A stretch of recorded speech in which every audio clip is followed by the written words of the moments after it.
ఘనంగా అంబేద్కర్ జయంతి వేడుకలు పూతలపట్టు నియోజకవర్గం పూతలపట్టు మండల కేంద్రంలో అంబేద్కర్ జయంతి వేడుకలు ఘనంగా 10,000 మందితో నిర్వహించారని ఎమ్మెల్యే మురళీమోహన్ తెలిపారు.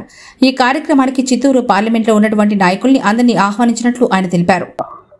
డాక్టర్ బాబాసాహెబ్ అంబేద్కర్ గారి 134వ జయంతి ఉత్సవాలని పూతలపట్టు నియోజకవర్గ కేంద్రమైనటువంటి పూతలపట్టులో కనీవిని ఎరుగని రీతిలో నిర్వహించాలని తలపెట్టాం.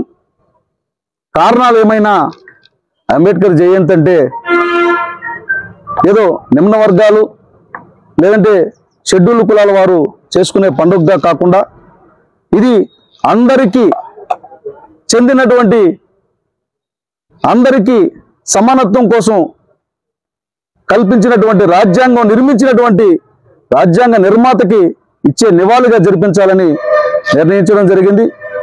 ఇది ఎన్నో సంవత్సరాలుగా ఎస్సీ నియోజకవర్గం మరి పూతలపట్టు మండలం కొన్ని దశాబ్దాలుగా ఎస్సీ నియోజకవర్గంలోనే ఉంది.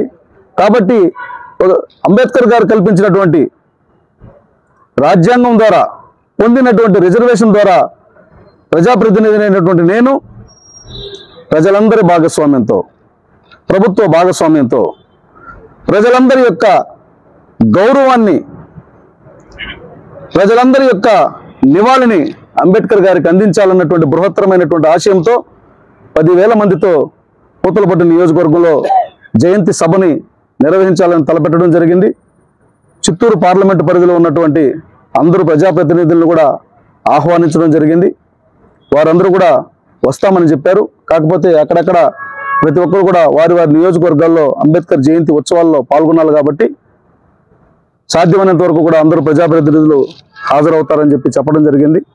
ఈ వేడుకని కన్నుల పండుగగా జరపాలని మీకు చాలామందికి తెలుసు. అంబేద్కర్ జయంతి అంటే ఒక వర్గమో ఒక సామాజిక వర్గమో వచ్చి నివాళులు అర్పించుకొని జేజేలు పలకడం కాదు. ఈ దేశమంతా జేజేలు పలకాల. యావత్ ప్రపంచం ఆయన వైపు చూసి ఆయన మేధస్సును మెచ్చుకున్నటువంటి సమయంలో ఒక వర్గానికి ఒక సమాజానికి పరిమితం కాకూడదన్నది నా ఆలోచన. అందుకనే అందరి భాగస్వామ్యాన్ని అందరి యొక్క ఇన్వాల్వ్మెంట్ను తీసుకుని భారీ స్థాయిలో చేయబోతున్నాం. పూతలపట్టు నియోజకవర్గంలో ఉన్నటువంటి ప్రతి ఒక్కరూ హరిజనులు గిరిజనులు పీడితులు తాడితులు కార్మికులు కర్షకులు అందరూ కూడా రావాలని చెప్పి నేను వారందరినీ కూడా పేరు పేరున స్వాగతిస్తున్నాను. నమస్కారం.